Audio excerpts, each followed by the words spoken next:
Hi, I'm Mike Pappocia from Newman Central Catholic High School in Sterling, Illinois.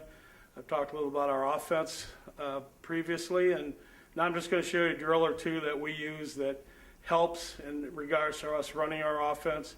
As you heard me state before, we're a very power-oriented team where our backs have to block.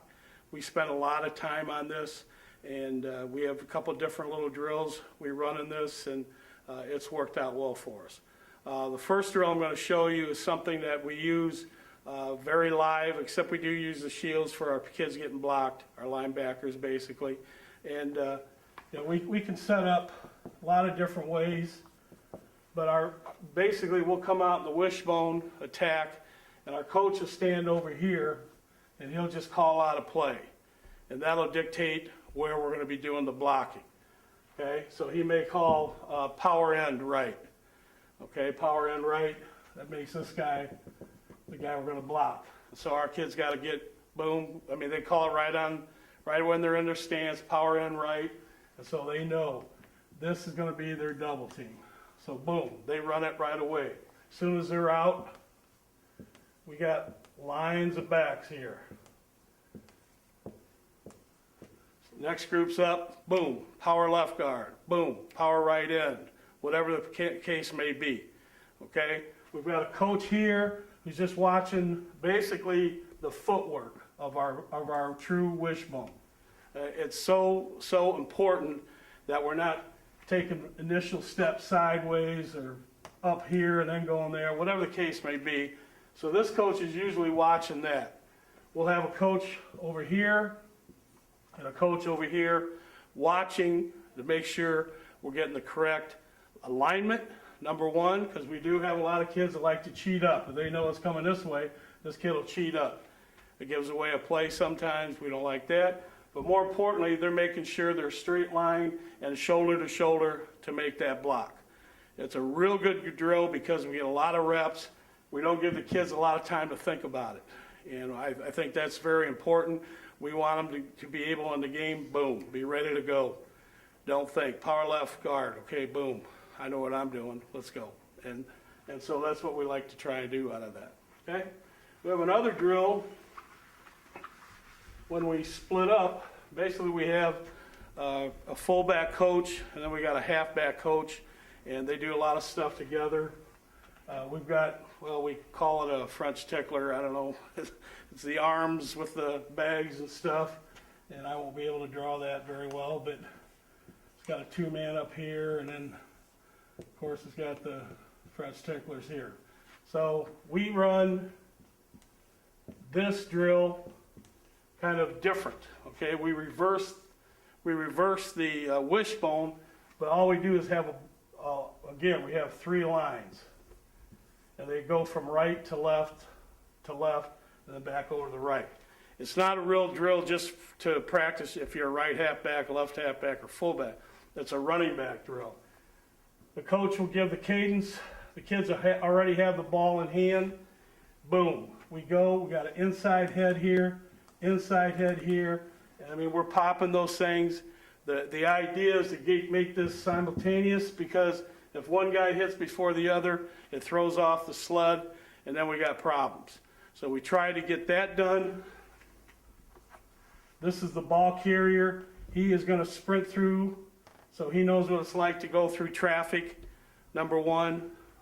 Sometimes we put a coach here to try and strip the ball out of there. We may have him jack him with a dummy, a shield. He comes through the tickler then. The coach on the other side gives him a direction, and he sprints and finishes for 10 yards. That's something we really have worked on a lot lately is, just because you get here, you don't jog off. You sprint 10 yards, finish off the play. It's been a very good play for us, drill for us.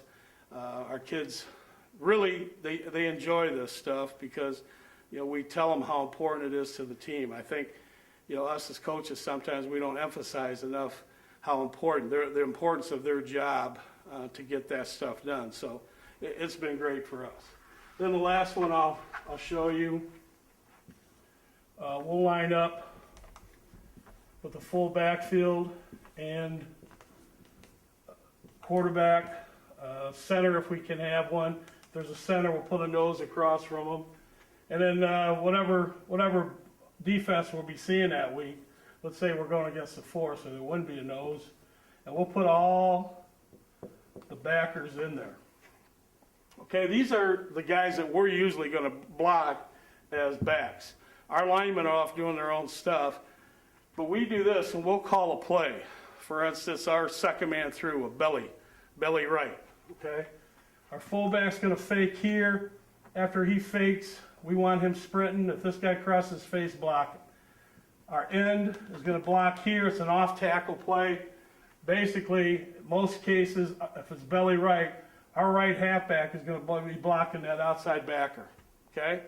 So we're going to come through here. We have a fire hose with our, everybody's got one of them. I pretty much, with your alignments on there.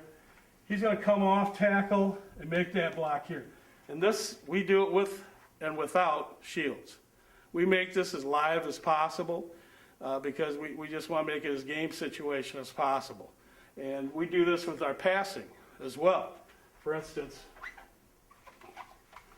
we run play action a lot, of course. So let's say we're running our fake power left pass is what a play we would call. Okay, and that same alignment here, we'd even throw in these guys in this case. He's going to hit, and then his job is to release to the corner. Hopefully suck up this guy, because this is what's coming at this end then. They're running there like it's power left end. They're running that play. So we're going to be going there, the fullback and this backside halfback. This guy's running power also. That's the play. He usually gets the ball. Well, in this case, he's actually going to block with the fullback. He's not getting the ball. The lead halfback is going to go off his outside shoulder and get into the flats. Our backside end, he's responsible for that backside tight end, so he stays and blocks. So it's a good way. We can run all our offense against stuff like this and really work on our backs blocking, which again is so essential to any success we may have. And so it doesn't matter what the play is, offensive run plays or passing plays, we can do all this against it. And it's just been a very good one for us. Our kids have to work very hard at this. They're pretty bunged up when we get done with this because we make it as live as possible. And we tell these guys on the defensive side, if you want to get on this side and carry the ball, you got to make these guys work. And if there's been I don't know if you want to call it a secret or to our success or whatever, I would say that's what happens. Our kids make each other work, and they try to make them better. And this is just one instance, one drill where we get a lot out of the kids, and we get a lot of people involved, which is important.